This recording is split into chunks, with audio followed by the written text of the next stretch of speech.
Good morning. You're watching The Market right here on ET now with me, Ayesha, Faridi, Nikunj, Dalmia, Avanne, Dubash in the studios. And yesterday, surprisingly as it may be, while we started off a little bit tempered and then finally picked up in the day, we managed to hover around that 21,650 thereabout print and 700 on the Nifty futures.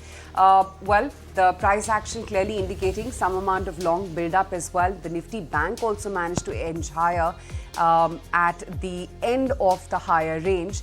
And yes, the Nifty stays in the range now for 7th consecutive day, but managed to push a little bit higher thanks to what was happening in individual sectors like real estate for index. For instance, the Realty index itself at a 13-year high, and look at any stock, and we were just rubbing our eyes in disbelief when they began the move up yesterday during closing. Godrej Properties, DLF, Oberoi Realty, Sobha, all of them. No, see, it's a trend. The same thing happened in a lot of other sectors also. So the real estate sector per se, and we'll talk about real estate sector extensively per se. But if you frankly look at the market, what do we have there? This has been the best trading day so far. Not too many days have passed in 2024 yet. But yes, Thursday was a good day. No intraday decline, closed at the highest point of the day, fresh long positions. Nifty call has added open interest. So how should you read into this? And what really was the big factor which was at play? Well, I would say it was largely a combination of fresh buying and also strength coming back or belief coming back in the market when you got numbers from a Bajaj Finance or from an IndusInd Bank, largely financials, that the earnings season in terms of a demand setup scenario will not be that bad. The bank Nifty, courtesy what happened to banks and post quarterly update, has inched higher and is now above the resistance point. So I still would maintain that the real litmus test for me would be not the quarterly update but the earnings season per se.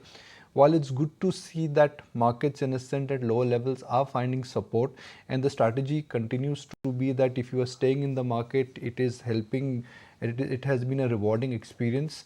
But I think January is still 3 weeks. Rather than allocating fresh capital, the choice is either you book some profits or you stay with the trend. And that's a judgment call right now what the best it is. I think it was a good Thursday. We built it on nicely, and this morning we are likely to build it up. And between the Bank Nifty and the Nifty, I think the Bank Nifty is looking much better. Okay, yes indeed, that's the trade setup across the globe. By the way, you do have the tech-heavy Nasdaq that continued to fall by about 0.5%. So 5 straight days of declines there. The S&P 500 pretty flat. The Dow Jones managing to eke out again, but not quite convincing. So 4-day losing streak on the S&P 500. Lots of economic data expected for the Asian markets, but by and large, they're mostly higher this morning. Well, you were touching upon Q3 updates, and yes, it has been pretty healthy for the likes of an L&T Finance, and we've been marking what we've been seeing with the Q3 updates as well across the board. Utkarsh Small Finance Bank, for instance, Sobha, the reason why the stock cheered yesterday. J&K Bank, Dabur has been in line. And just, Nikunj, if we were to nitpick at the likes of a Dabur and some of these companies, they are talking about how rural growth is still lagging urban, but there is early signs of a revival in consumption. See, how do you judge the mood of the earnings season? Well, you judge the mood of the earnings season by first taking a cue from financials. Because if financials are growing, credit offtake is strong, that means credit is getting created, and that means demand numbers would be decent. Then you look at the consumer company, and then you look at auto numbers. These are the 3 indicators which in a sense would tell you which way the basic mood point is. So the numbers from banks so far, what we've got across the board, I think they've been very strong. Then auto dispatch numbers, barring tractors, they've had a decent December despite the base effect kicking in. And third, if I look at a company like Dabur, early days, but they're talking about things coming back and normalizing, at least on the margin front, and the rural economy seems to be bottoming out. So the early indications, and these are forward commentaries which we are getting from corporates, they are pointing to perhaps demand not getting punctured, which in a sense was the concern that, okay, will demand crawl back down? Post Diwali, will the consumer be absent? Will the consumer demand post the Reserve Bank of India decision will that really, not come out? I think all those concerns, I think some of them are getting arrested. And that is the reason why you've seen a decent Wednesday followed by a good Thursday. I again would say that wait for the earnings season, because the earnings season in a sense would be the differentiating factor in terms of what the market expectations are. The test for this market, I think, would be how flows stack up by FIs and what happens to market reaction post the earnings season. Will the optimism in the market get challenged and checked because of that, or will markets continue to muster along? I think it's very easy to get carried away right now, but my advice is don't put fresh capital to work and keep your expectations low. Just keep expectations low. A lot of folks have started believing that what we saw in the last quarter, last 3 months, the next 3 months would be a repeat of that. Keep your expectations down. That's not going to happen. That's a very simple way of approaching this market. Yeah, in fact, we were on the subject of the, Realty offtake in the Q3 updates, and macro tech developers, or popularly known as LODA, pre-sales, they've seen an uptick of about 12%. Having said that, the collections have been down about 3% also on a year-on-year basis, and the net debt remained largely stable. But what's really intriguing and interesting this time around is what Jefferies has done in the latest Greed and Fear note and the kind of adjustments that they've made to their India portfolio, Nikunj. From their long-only portfolio, they've removed Bajaj Finance, they've replaced ONGC with Coal India, and they've added on to Adani Ports and SBI. Yeah, exclusion of Bajaj Finance is a bit of a surprise. Yeah. And addition, and what happens in terms of Adani Ports, I'm not actually surprised there. The investments have been raised. I mean, you're looking at essentially increasing stake to domestic dominant themes. Infra plays. Plays right now. But exclusion of Bajaj Finance, I think, is a bit of a surprise there. By the way, and for Bajaj Finance, valuations are not really very stretched. Valuations, in fact, till about a month and a half ago, they were even below what they were in terms of where the pre-LNFS crisis was. See, the general belief in the market is that Reserve Bank of India now is worried about, and they've taken proactive steps in where the unsecured loan book is actually moving. And that, in a sense, did have an impact on NBFCs and especially names like Bajaj Finance per se. So there could be perhaps an assumption by Jefferies that at these levels, if growth slows down for a stock which is very widely owned and very widely discussed and tracked, maybe the best of the growth in the near term is behind us. But yesterday the stock surprised us. They are growing at about 6.5%, 7%, 35% year-on-year growth. So nothing wrong with the numbers per se, but yes, Bajaj Finance exclusion coming at a time when banks and NBFCs are looking ripe for a good comeback in 2024. The stock in last 1 year, let's look at it, has done precious little. So I think for me that has come as a bit of a surprise. And there's a Nomura India strategy note as well coming in, and this is all before the earnings season kicks off. They're expecting a 12% return in 2024 on a Nifty basis, and their target is that of 24,260, as precise as that by the year end. So Ayesha, now they become the most bullish in terms of the street estimate. For Jefferies, 24,000, but they've added 260 points more. They're also underweight on consumer discretionary, internet and IT. That's absolutely fine. But they're also underweight cap goods and defense. See, the most bullish optimistic target I think is come from Nomura, which they're talking about a 12% growth.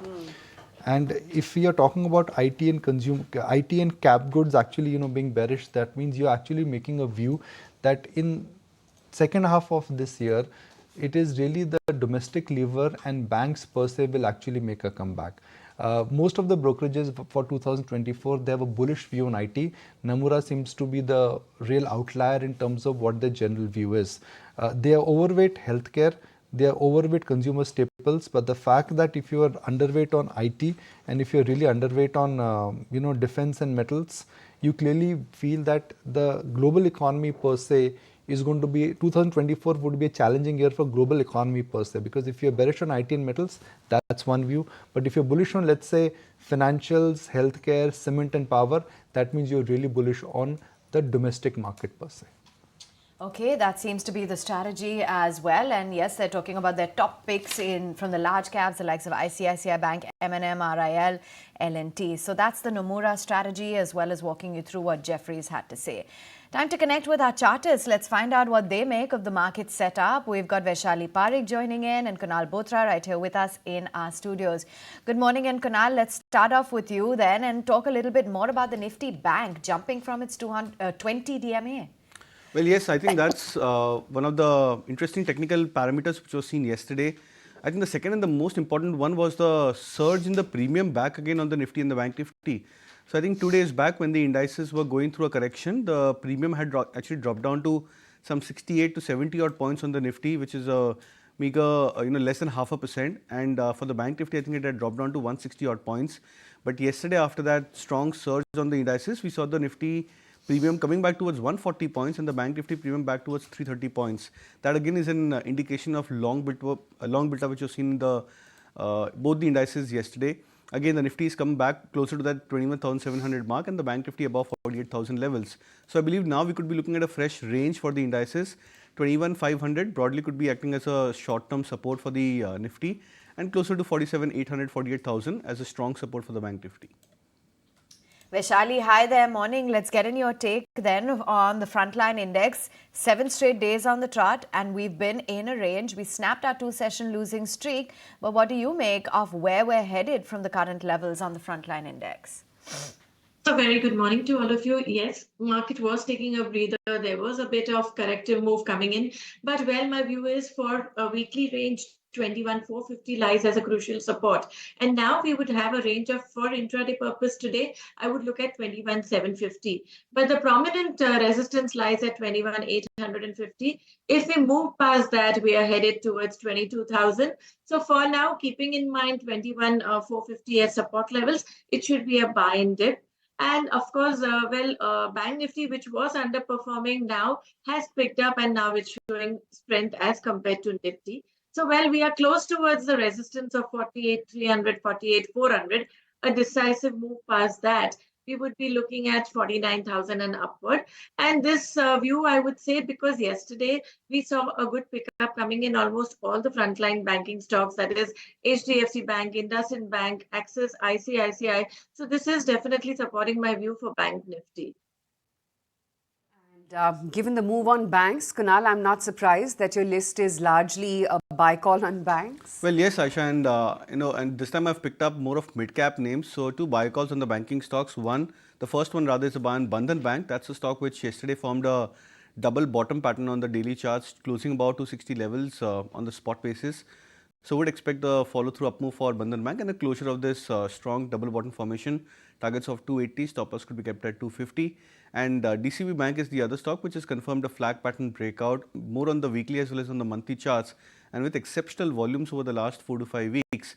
So that's also a buy, targets of 170, stop loss at 146. Vaishali, let's get a handle as to what exactly is looking good on the charts today. Your top bets this Friday morning?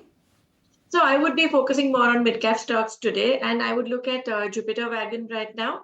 After a very long consolidation, yesterday we saw a good volume pickup and it's trying to come out of its range. So my trading target for this would be 350. We saw a close at 330 and 320 acts as a very prominent support. So this is one of the stocks that I like.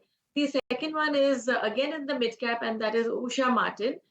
Usha Martin also, the overall long-term trend is intact. And after a good consolidation and taking support at 200-day moving average, again, the same logic, good volume, technically well-placed, favorable risk-reward ratio. So 303 would act as a stop loss, and I would look at a target of 335.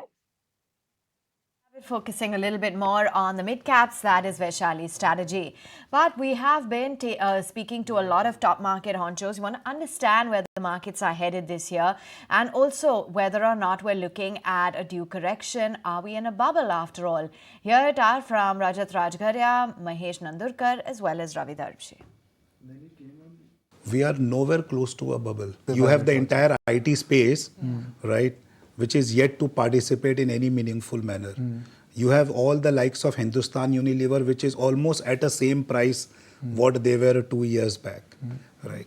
I would think that you have, I won't say bubble, but I would think you have seen a lot of frenzy coming into many of the sectors which for the last 7-8 years were not a part of the market at all. Business cycle momentum will surely continue for another 3-4 years is what I feel. However, markets might have moved a step higher, and there might be a need for that correction consolidation to happen at some point of time this year. While we've had a stellar CY23, I think CY24 should continue, with that strength, and we should be expecting, strong double-digit returns for the Indian markets in CY24, unless something goes wrong terribly globally. Okay, let's move on and let's talk stocks. You've got the Q3 updates trickling in thick and fast, and Ayesha is here to flag off one amongst them, Dabur. And it's interesting because this is going to be sort of an indication on whether or not we're going to see a rural recovery finally. And if you go by the word coming in, there might be early signs of rural recovery, and it is good to hear because while rest of the peers, the likes of HUL, etc., the channel checks were not strong, at least for Dabur, the performance has been in line as far as the numbers are concerned. But the commentary is something which the street really liked. Let me just quickly start with what Nuvama is saying. They are saying the numbers are above initial estimates. They reckon that the consolidated revenue this quarter are likely to grow 8%, and that compares with their initial expectation of 5.5%. So there's a beat coming in terms of the top line that they're expecting now, and EBITDA too is expected to jump up at a higher basis because the domestic volume growth is expected around 3%. The healthcare portfolio, of course, is impacted a bit by the delayed winter, but nonetheless, the international business has managed to do well. The F&B business has shown a decent run, and the health and personal care business has also continued to grow in mid-single digit. Badshah Masala has also contributed to their growth this time around, so that's also positive. The management commentary, as I pointed out, talks about initial signs of recovery in the rural market, and that's something which the street would like. And overall, Nikunj, we have seen that the FMCG counters did not participate much in the November-December rally that we have seen. Do you think this is something that could spur that rural recovery, signs of that? See, just because Dabur is sounding bullish on the rural recovery, I don't think you can make an assumption because, we spoke to the management VST tellers yesterday. They said, look, the impact of monsoon has not been great. You look at how the, crop sowing season has moved. The indications are not very great. Inflation in some of the key categories already has started making a comeback. Tractor sales numbers were not that strong. So is this the base effect for Dabur which is kicking in? Is Dabur representing some categories, let's say, which are essentially rural focused, and that's where, the uptick seems to be coming in because they're gaining market share? Let's wait for some other commentaries or commentary from some other management. But frankly, from a market standpoint, nobody was expecting anything positive from Dabur at all. Now, if they are talking about operating profit and growth in the rural market coming back, then it's a twin engine benefit for Dabur, which means that in the near term, after some painful consolidation, the stock of Dabur could come out from underperformer to outperformer. 52-week change for Dabur actually has just been a flat line. 2-year change also for Dabur, I don't think anything exciting has happened. Let's look at it actually, let's establish that. Just look at Dabur from COVID, which is 2021. Let's normalize the market. There is just no good news. There's just no good news for Dabur. So when the company typically comes at a turn, the operating leverage benefit actually kicks in. See, it's a debt-free company, so there is no financial leverage benefit. The operating leverage benefit could come in. And if demand and margin, they both expand, then suddenly the stock, which has consolidated for 2 years, from an FY26 and 27 perspective, will actually start looking very, very cheap. So is Dabur going to go through that entire phase of a re-rating? I think we'll wait for the quarterly numbers, but that really could be the template at play for Dabur now if we get one more quarter of decisive growth. All right, maybe that will be the key trigger when it comes to Dabur.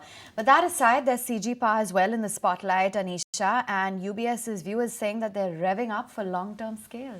Well, yes, that's why they've initiated coverage with a buy stance. The target price stands at 580 rupees, which is almost 130 points higher than rupees higher than the current market price.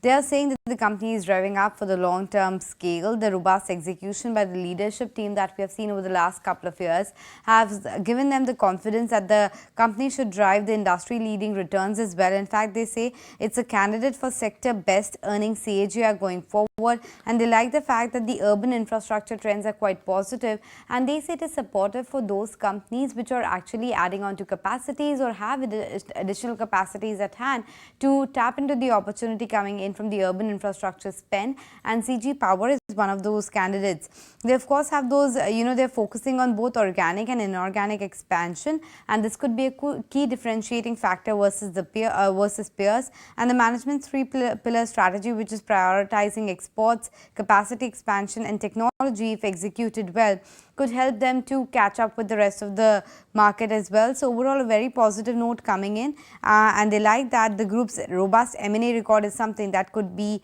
also quite positive for CG Power. But of course, the stock has seen a massive run up already. It's been a poster boy of the turnaround story. Let's see where it goes from here on. Okay, let's look at that number. Okay, FY21 now again established. We showed you Dower. It's given no returns, and now I'm going to just say the word magic. Say the word magic after me, and then the graph will load, and then you'll actually see that what the stock has done. 10 times. My God. Yeah. It's at 65 times. Now at 65 times, if you're buying stock, and if the growth is projected to be 15%, irrespective of what the sector represents, and irrespective of what the company is doing, irrespective of what the pedigree is, and they may be they could grow at that base, one of the fastest growing company in the domestic power equipment market, you're not going to make a lot of money. And that's it for me.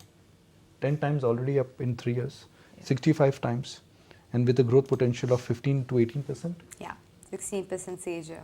Okay, I agree it's a Murgappa company, I agree it's got no cash, but those two data points, 65 times P multiple and a 10x, I rest my case.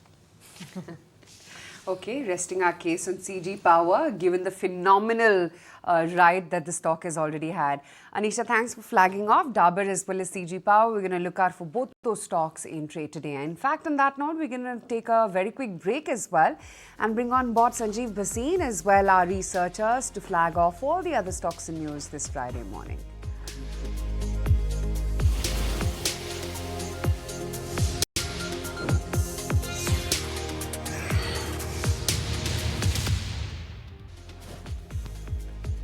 Welcome back. This is The Market. Let's keep it straight then with news updates, and with interest from SpiceJet and two others, the debt resolution of Go First Airlines has now gained fresh hopes. ET now has learned from sources that the lenders may vote for inviting a fresh EOI for the defunct airlines. Ankur Mishra joins in with the latest updates. Ankur, what's the latest when it comes to Go First resolution plan? What are you picking up from sources? Likely to vote for extension of Go First resolution deadline, and now this has happened after 3 new suitors had emerged for taking over Go First. Remember, ET now had earlier reported that lenders were conducting the process of casting votes, and this had happened 2 weeks back. Now we understand the voting is going to end on 6th of the current month, and after that the voting results will be declared. But sources close to the matter has informed us that the voting is likely to be in favor of extension of resolution. Remember, all three interested parties have not submitted any expression of interest yet, and a formal process is yet to be started, and that will be done after creditors give approval for extension of deadline, and we may see that there might be renewed interest for taking over Go First. Okay, that's what we're picking up on Go First, and it seems like a resolution is in the pipeline. Let's welcome on board Sanjeev Bhasin as well, and guess what? He's in the studios right now. Sanjeev, hi, good morning. Welcome to Mumbai. Must be quite a relief from the Delhi chill. Yes, good morning to all of you, and it's a big relief. 8.5 degrees at 6:30 in the morning, and here 25 degrees. I could always switch, but Ayesha, जिसने दिल्ली की सर्दी नहीं देखी तो क्या देखा? In the end, you will always miss out the wood for the trees. There is this little bit of weather on the pollution and so on, but it's normal part of the life. And anyway, the markets are rocking, so we are making hay both in Delhi and Bombay. Absolutely. And you're pretty much on the predicted lines, because yesterday morning it was quite convinced that the market will recover. Recover it has, but are we going to largely consolidate up until earnings? So yes, yesterday I told you I'll be in the studio and we'll be in the green. And today again we'll be in the green. I mean, this is just the starting of the FIs coming back after a long hiatus. And now you're pricing in all the, good and bad news. Yes, the earnings will be a key because we've run up quite a bit. But I still think there is a lot of room on select stocks. Secondly, Ayesha, we all have this opinion that, convert into large caps, even me, but mid caps are still roaring. So I think the participation of mutual funds as far as exposure to PSUs and the larger mid cap basket is still outperforming. And the party continues. But I still think there is steam till the earnings come from some of the tech majors and so on. But banks is something which are looking extremely positive to, for the medium to longer term. So let's have your banking list. Is it a mix of large caps and smaller banks, or largely focused on the smaller ones? Well, a mix, but large caps stand to gain more because, the sheer size. I'll just give you a brief.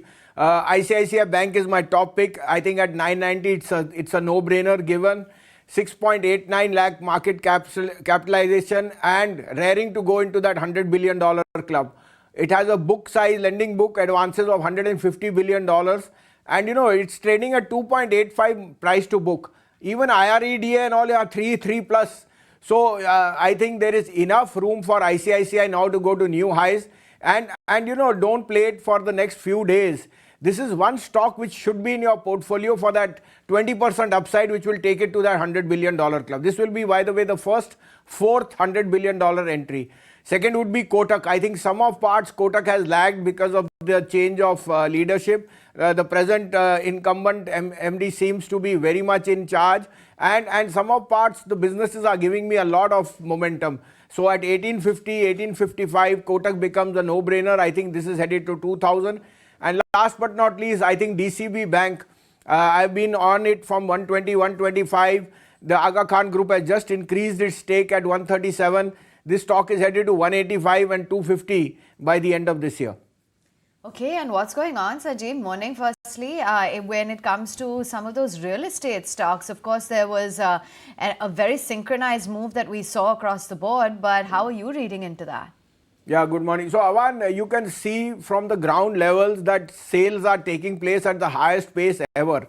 And the double effect of gold, thanks to ladies like you, and the stock market, thanks to mainly us, I think both those combinations are leading to the wealth effect, which is why you're seeing leverage now buying into real estate and bookings going through the roof. Just to simply tell you where I stay, not even 1 kilometer away at Camellias, 100 crore rupees for 10,000 square foot. So you can imagine, I mean, you live once only and you want to live in style, and that is what is now unbundling. Whatever DLF and Godrej are launching are getting lapped up. But a bit of caution, these prices may not be sustainable if any macro or micro mishap happens. But as long as the party is good, I think it's going to be the market leaders, particularly Oberoi, Shobha, DLF and Godrej. These 4 stocks are in our portfolio, and we are pruning down our position over a period of time, but we still think these are stocks to be owned. Tread with caution. Don't get lured into the mega move that you're seeing in realty names. Right now is not the level that you actually purchase or add on to your positions.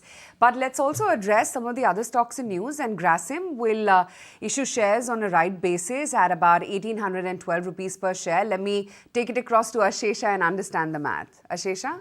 Well, yes, so the board of Grasim has approved fundraise via rights issue to the tune of 4,000 crores. Rights issue will be issued at a price of 1,812 rupees per share, indicating a discount of nearly 12% to yesterday's closing price. Now, the rights issue ratio is 179:6, which means 6 rights issue shares will be issued for every 179 shares that are held by the shareholders.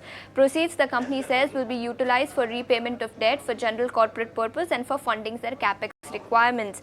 Record date for the same has been fixed as the 10th of January, which means 9th January will be the last day to buy shares to be eligible for this rights issue. Apart from this, on application, about 453 rupees per share needs to be paid to the company, and the balance payment of about 1359 rupees has to be paid in the form of 3 call options any time before March 2026.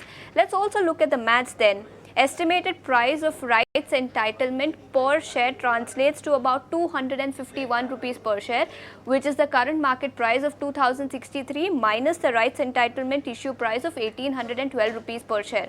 Now the shareholders have several options. One, of course, they can sell the rights entitlement. If you have 179 shares, you will get a total rights entitlement value of about 1506 rupees per share, which at the current market price will translate to a dividend of about 8.4 rupees per share. Another option is that you can exercise the rights issue. This of course will mean a little bit of hassle because you will have to take care of the payment dates over the next 2 to 3 years. There are no major trading opportunities because the pricing and the rights ratio is not favorable. But yes, a big news flow that has come in for Grasim, 4,000 crore rights issue. Very much, Ayesha, for breaking that down for us. We'll certainly watch out for this stock in trade. But meantime, let's hear it out from top corporate voices of India Inc. And India is poised to evolve into a developed economy over the next 30 to 40 years with strategic initiatives by the government and a surge in the private sector capex. That's the word coming in from Kumar Mangalam Birla. Let's listen into an excerpt. We all know that the statistics show that India is well on its way to become a developed economy in the next 30-40 years, which I think is saying a lot. I also believe that the government is doing all the right things, whether it's building infrastructure, digital properties that are public facing to make this happen. So I think capex from the private sector is also picking up on different fronts, and I think that along with government spend on public infrastructure is potentially a very potent combination. Right, okay, that's the word coming in from Kumar Mangalam Birla, always bullish on the prospects of India going forward. Let's just take a look at what else was happening in the market. Look at the move on Idea, for instance. That stock held out by about 6.5%. Grasim, of course, a group company. You've already seen the move in Grasim. Let's just bring out the 52-week chart of Grasim. And now with this rights issue, let's see how that stock is going to scale up in trade. But Sanjeev, if I'm not mistaken, you were bullish on Idea as well, right? Of course, at a much lower level. What's the context now on Idea? Well, it was my birthday and Diwali pick, 25th October and 4th of November. 11 rupees has hit 18.5. Yeah. I still stand out, 22 is coming. Now, take it with a pinch of salt that if Grasim is going to raise rights, half of that will go into Idea's, as infusion. There will be some more infusion. I don't know who, but there will be another infusion of capital. Aside from that, Ayesha, 33% is now owned by Government of India, which has reduced its debt. It has never defaulted on a bank loan. 142 is the ARPU against Bharti, which is crossing 200. And traffic and data are the real outperformers. Now, yes, we are in that clue that there is overhang of debt extra, but the company is addressing that. And since they rebranded themselves and launched, I mean, it's visible that the visibility is increasing. But take it with a little bit of caution that 11 and 18, there is a sea change. So if you have to see your risk reward, it is there. I'll just comment on one more Birla Group company which we are invested in, which we think can make a lot of money for investors, is ABSL AMC. Aditya Birla is Sun Life AMC. I think AMCs are a no-brainer, just like insurance, brokerages, exchanges and depositories. And ABSL AMC being the third largest, their new portfolio, their new launches overseas are doing extremely well. This stock has the potential again to hit 750 in this year. Okay, there you have it. Those are some interesting stocks that Sanjeev is throwing up. Meantime, let's also get in a take then, Sanjeev, from you on Dabur, given just going by, the kind of commentary that we've got in terms of the updates. Yeah, so see, Dabur has been on a slightly low wicket more due to the, their rural presence, and that has seen little bit of a small, lower uptake. And some of the new product launches may have just plateaued. This stock has done nothing. We continue to be overweight on Nestle, Colgate, Marico, and Tata Consumer. I think those are four of the stocks. Dabur is going to be a market performer. There are more stocks which are giving you that extra leg. So Nestle, Colgate, Marico and Tata Consumer, in that order, would stand out. Dabur would do well, but it needs more impetus from the rural sides to start to pick up. Yesterday, I recall that you were talking about the prospects of pharmaceuticals as well. And I remember your top calls were not just banks, but some of the pharma names. Reiterate for the viewers who are just joining in why you have conviction on those pharma names. Well, Lupin and Aurobindo have been the star performers, which were the dark horses. I've held Lupin for 10 years and, last 3 years have been abysmal. But, their generic pricing and their product launch of portfolios is seeing a lot of traction. And they have distributed the geographies. Plus, in the injectables, Aurobindo was raring to go at 450, all the negatives are priced in. I think their debt reduction has done extremely well and their new product launches are doing well. Now, pharma always used to be a contrarian play.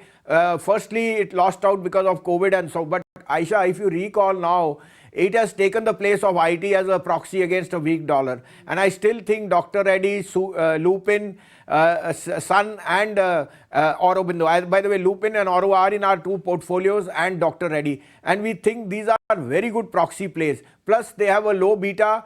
Given that if the market sees volatility, their underperformance may be very, very limited. Vaishali, meantime, I wanted to get in your thoughts. Can't help but, mark the charts of what we witnessed within the realty space time and again. What's your view on the charts? Sorry, I lost you. Are you asking Real estate stocks, Vaishali. Yes, real estate. Yes, so I am focusing on DLF. Yesterday, we saw almost all frontline stocks in Realty were doing very well. So Realty index on the whole is at all-time high, and I think it is going to still move higher. And stock specific, I would be looking at DLF per se, because if you see the monthly chart, I mean, it has gone, we have seen the previous high of 990. And the way it's moving, I don't see any exhaustion in any of these indicators also. So my pick would be DLF in the front line. Second is Godrej Properties. These two stocks are to my liking. And in the mid cap, we still have scope in Suntech Realty, even Shobha Developers. So overall, it is a very positive view. Of course, has been holding out very well.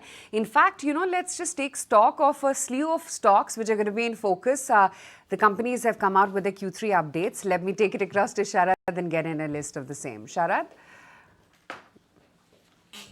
Well, yes, in focus we are having L&T Finance. Over there, the Q3 numbers have been strong and the retail disbursements as well as the loan book both have gone up by more than 25% on a year-on-year basis. So largely good set of operational update coming when it comes to L&T Finance. Now Dabur also is in focus, largely inline set of numbers coming in what was expected, and they are expecting that the consolidated revenue is expected to come in between mid to high single-digit growth in the third quarter of FY24. Interestingly, they have stated that the rural growth is still lagging when it comes to the comparison with the urban markets, but there are some early signs of revival in the consumption which are visible, especially when it comes to the volume-led growth. Apart from this, also Utkarsh Small Finance Bank, good set of operational numbers coming in when you look at the loan portfolio and the deposits, both of them going up between 18 to 30 odd percent.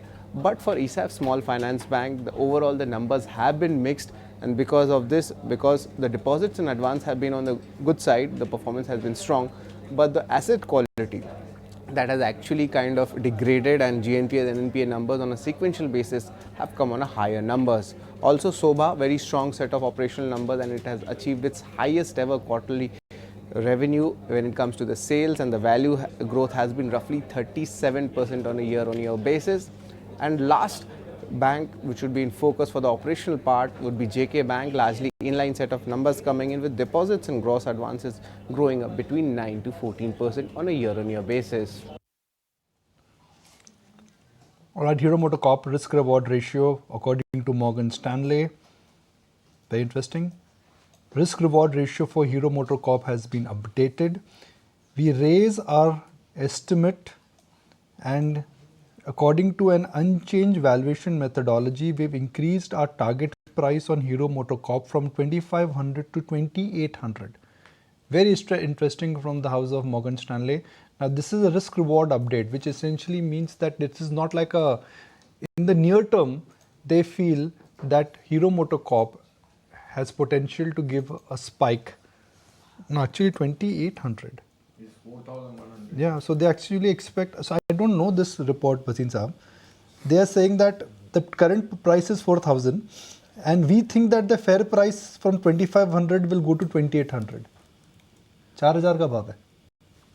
Sir, report padhiye because there is a lot of reports and analysts, but you know, in the end, the viewer wonders whether it's a report or it's a transition or an X-ray. Yes, 2,800 may come or no, but I don't know, but Hero Honda first will go to 5,000. Simply on the back that it is a fresh breakout. After 5 years, this stock has outperformed. From 7.5, they're still doing 4.5 lakh bikes, but they are, if you go to the charging station, out of every 4, 3 are Hero. And Ather Energy, the EV is doing extremely well. That's the Hero Electric, sir. That's not part of Hero MotoCorp. Hero is the promoter of that. No. Those two brothers, they separated. The brothers actually. separate, but So Hero Electric has got nothing to do with Hero MotoCorp. So those are two separate businesses. Correct, but their EV launch is doing, their EV side is doing extremely well, and I think that there is still more juice left in Hero to outperform.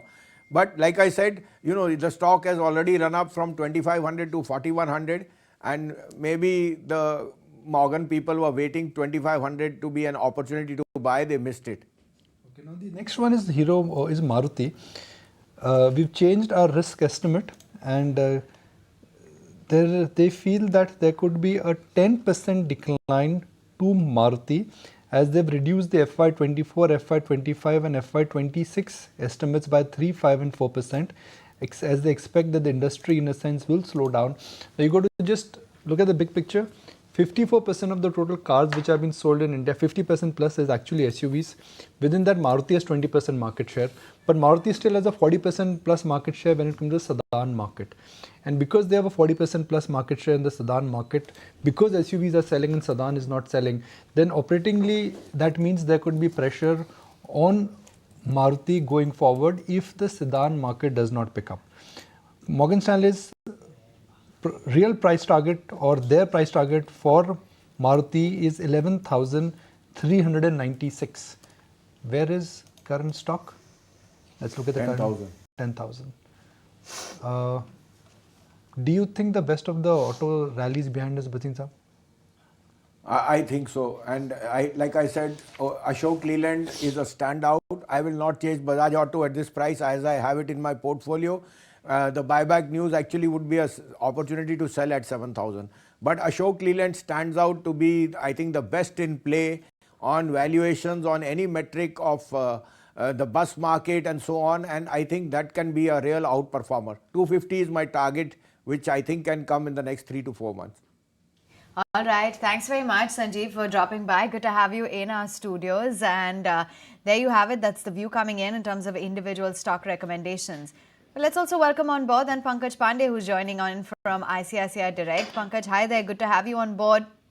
In fact, let's get in your take then as to what you made of the move that we saw within the entire real estate basket, given that it was a stellar up move across the board. So real estate as a sector, our sense is that it's a 5-6 year cycle. Probably we are in the second year of that cycle. But unlike 2003 to 2007, our sense is that you'll see more of a measured growth both in volumes as well as in pricing. Unlike the time earlier when the pricing had sort of gone up. Now inventories have come down significantly. If you look at from for top 7 cities, so it's down to about 17 months. And our sense is that a good part of the rally is already there in most of the stock prices. But what we are liking is the ancillary segments, which is the essentially a building materials segment.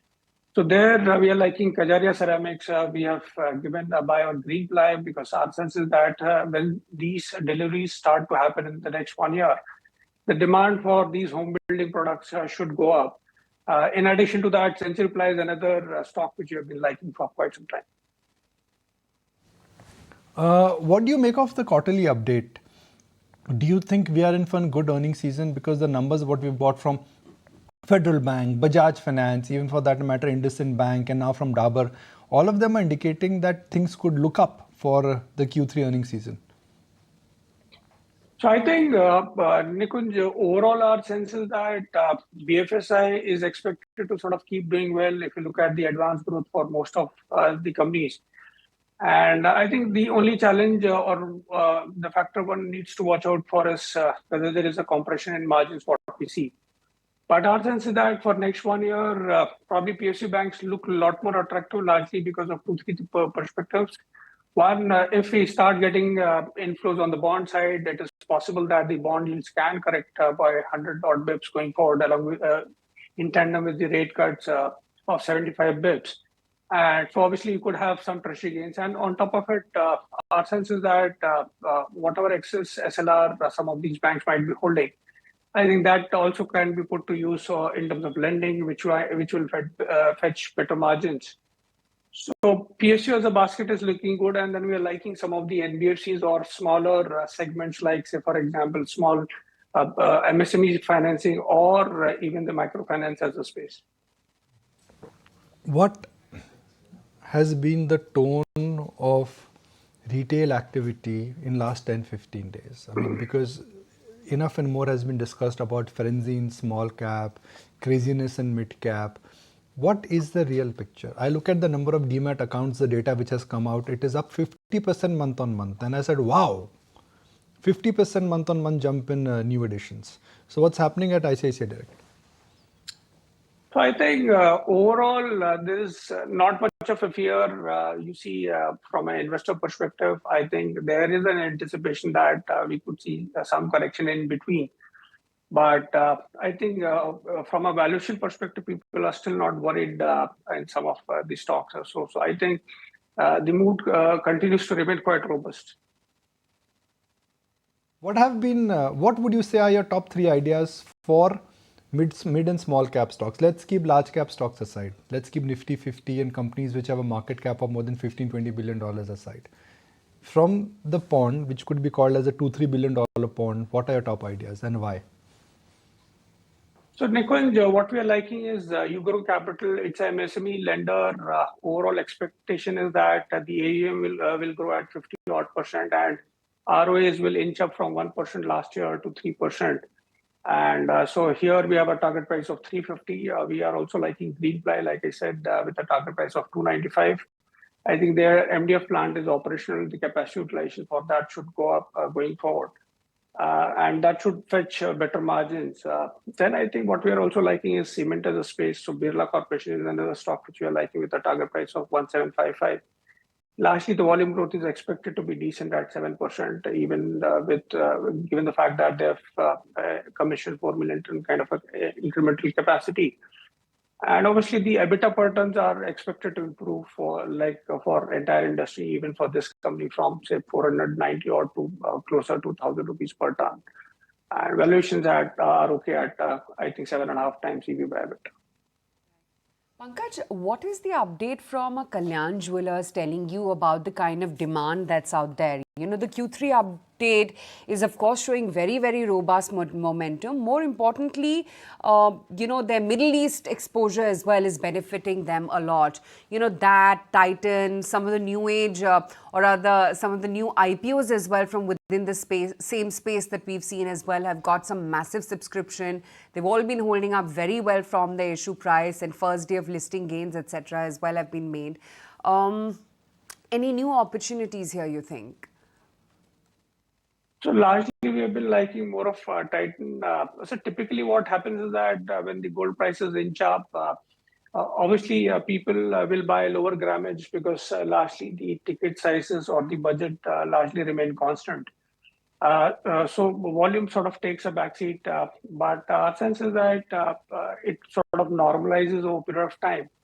So I think Titan has got a fairly long runway for growth, given the fact that the unorganized pie is still quite large in a overall gems and jewelry space. So I think nothing beats Titan from a structural perspective. Titan 52-week surge, 46%. Extraordinary, isn't it?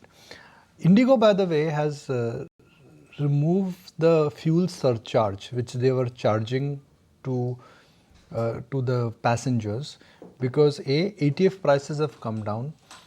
B, I think the pricing now with Air India coming in, with new planes coming on board from Akasa, pricing is also getting very, very competitive.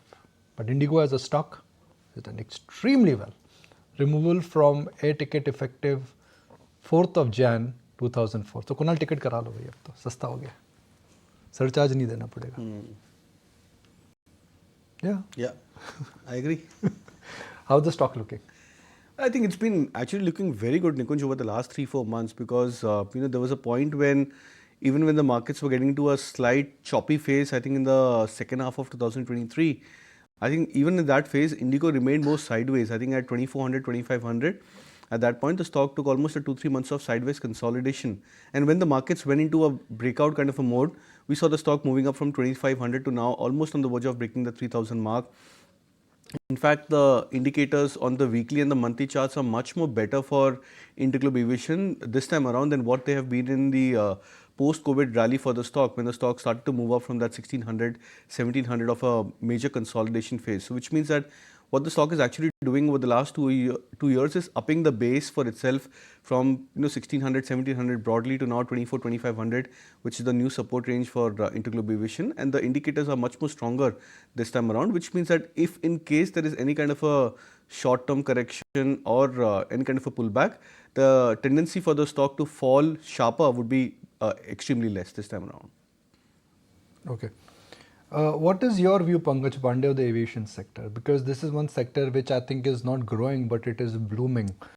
No new competition, 2 large players, the other 2 getting marginalized, one has shut down, new airports are coming in. Indians, they now suddenly prefer time over price, which is that they're happy to travel air rather than rail because you want to save time. Do you think this sector is in for a good short-term, medium-term and long-term wealth creation path? So Nikunj, I think a couple of things. I wish Air India was listed, so we'll have a better sort of a plate to sort of look at. But our sense is that when you look at from a number perspective, you have about 15 crore flags as of now.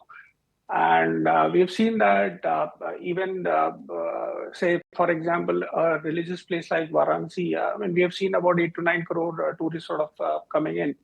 And possibly if with Mandir sort of getting inaugurated in Ayodhya, our sense is that easily you could see 8 to 10 odd crore kind of a tourist inflows. Obviously, not all of them are going to take the air route, but I think this is sort of opening up a lot of opportunities for the aviation players. A good part is that the overall aviation turbine fuels are also sort of softer. So I think this sector is in for a good run. We don't have a coverage on Indigo. I wish Air India was listed, so then we could have a better this thing. But obviously, long-term outlook looks quite promising for this entire sector. That's the take coming in. Kunal, if you had to pick out between an Interglobe Aviation or one of the hotel names, which one would you initiate a fresh long on? I'll take, if you ask me for one of them, then I would probably go with hotel stocks because that's a more a slightly high beta stock, high beta space as such. We've seen Indian hotels moving up from that 160 mark, which had been a huge resistance for the stock for I think 4-5 years till 2020 odd. From there, the stock had moved to 300, 350 and now 400 plus levels. We've seen chalet hotels, Lemon Tree, again a very, very similar kind of a manner where these stocks have managed to take support at their respective 50-day moving averages, had not broken below their 200 DMAs. And then when the trend started for the hotel stocks, we saw these stocks moving up into a bit of a high beta pocket. So the other, positive part is that there are a lot of stocks to choose from the hotel stocks. That also makes the space a lot more attractive. Oriental Hotels is something I think which is trading at 125 plus levels. That's also interesting short-term charts building up. Closing above that, triangular pattern on the daily time frame chart. So I think these few of stocks, I think, make the space a lot more interesting. And because of the high beta nature, I'd probably pick this space as compared to Interglobe Aviation. What a year it's been again for. It started with Indian hotels, and now more and more hotel stocks are getting listed. There is a view from Rajat Rajgadia on why they like the hotel, travel in the tourism space. We'll try and take an excerpt out of that view and some of the stock specific ideas they are bullish on. There's one stock, and I would like to call it the sumo stock, where I think 2024 could be a better one.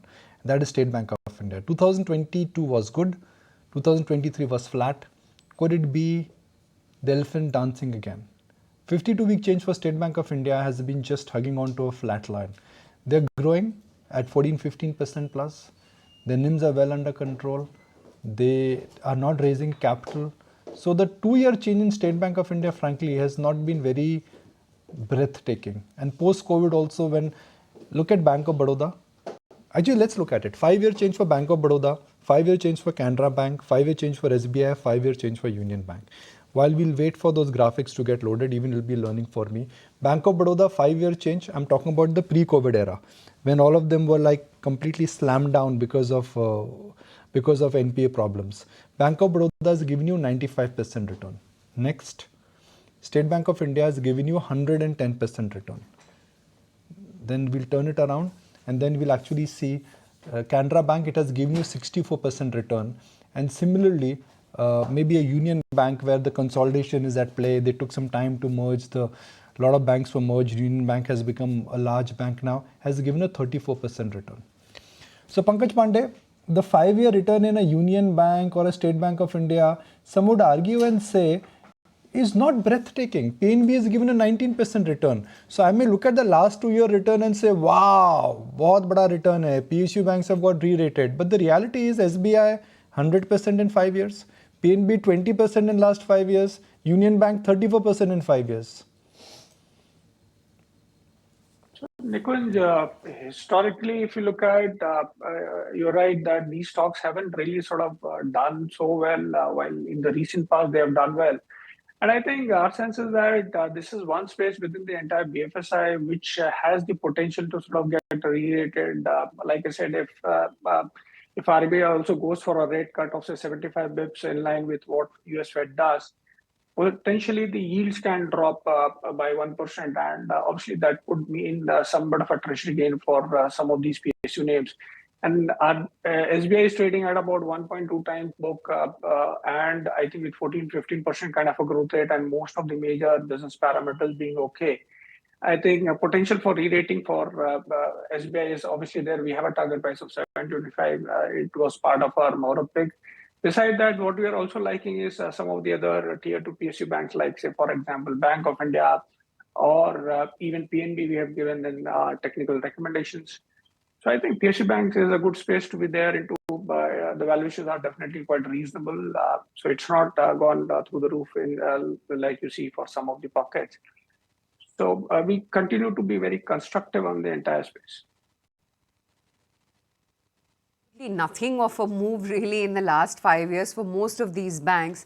And maybe that's why you can see bigger scope of performance from them. Kunal, yeah, go ahead. Balance sheets are right. See, you look at the scenario, SBI and Kotak commanded huge amount of premium.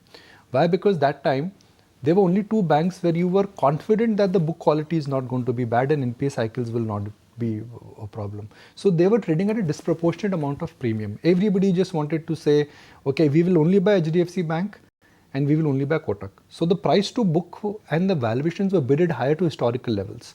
Now that is not the scenario. For next 2 or 3 years, most of the banks have a good quality book. So that premium which Kotak and HDFC Bank was getting because you were the only loaners with a good book quality, that premium has got diluted. Second, PSU banks right now have access to capital. When you have access to capital, you can lend. Access to capital comes largely because government is standing there, okay, when you need money, we are there to support you. And then the liability franchise, which is the deposit, which is the fixed deposit which are going, I think they are going there again. Look at the CASA ratios, what they have. So they have this launch pad, they were ready to lend. And think about the salaries in the private sector bank. Look at the salaries in public sector banks. Look at the attrition in private sector bank. Look at the attrition in public sector bank. They don't have any problems. So I think a lot of operating cost benefits are kicking in. So book quality, infrastructure, economy, all those factors have come together. This was same sector, Ayesha, in 2019. You and me have covered it. Government had to bail them out. They were on their knees. government had to infuse 80,000 crore. And today they are going to the market and they're raising fresh capital, BOI, on their own. A capital is available on tap and everybody wants to invest in it. So, you know, and the also pendulum now has with swung. Uday Kotak, with the HDFC merger, those two have also had their own set of issues. And also think about it, I mean, who says private banks are the holy saints, man? I mean, ICICI Bank, look at what they did. Look at what happened with IndusInd Bank after LNFS. Look at what happened to Yes Bank. So this assumption that private banks are holy saints and the PSU banks are like the, you know, laggards, I think that whole perception has changed. Yeah, and that clearly seems to be playing out. But just a quick check-in on the pre-open rates, 9 a.m. on the clock. And for now, 21,700 holding out on the Nifty, and for the Sensex as well, we're comfortably in the green. Good time then to find out some mid-cap strategies from our charters. Kunal, what's looking good? So I'll go with an interesting mid-cap name. It's Philip Carbon. That's a stock which trading at 255 approximately is showing a very strong Bollinger Band contraction on the daily as well as on the more visible on the hourly charts for itself. So I'm expecting a breakout of the charts for Philip Carbon and an upward move towards at least 270, 275 over the very near term. Stop loss for this trade could be kept at 250. Okay, there you have it. It's some top recommendations from Kunal. And Vaishali, you were talking about a focus on mid-caps this morning. So what would be that one top mid-cap bet? Well, so I'm focusing on Jupiter Wagon as I had recommended, and I think it's ready for a target of 350 to 360 to start with. All right, Pankaj, before we let you go, an interesting note as well coming out on the entire utility space, the likes of NTPC, Power Grid, etc., talking about how the initial read of the draft regulation suggests that there will be a limited impact. Your view on these stocks? I think thermal power ROEs have been kept intact at 15.5%, Ayesha. And I think for pump storage, there has been an increase of 50 bips. So obviously that is positive for some of the players like NHPC and SJVN. But I think our topic always remains NTPC in this because this company has got the balance sheet to sort of take the RE portfolio quite significantly higher. And power as a space is looking quite good for the next 5-7 year perspective. And our sense is that government focus will come back once once the elections are out. Probably the Electricity Act, which has been pending. So I think that so you have a lot of triggers in place for this sector to sort of keep doing well. NTPC has already achieved our target price. Post results, we'll look at reviewing our target prices, but NTPC remains topic. Power Grid, I think, a bit of a dampener because of this draft regulations. But in general, power as a space looking quite good. Okay, thanks for joining in, Pankaj, and have a good weekend. Good to have you on board. Tell you what, quick break. We'll be right back with more market talk.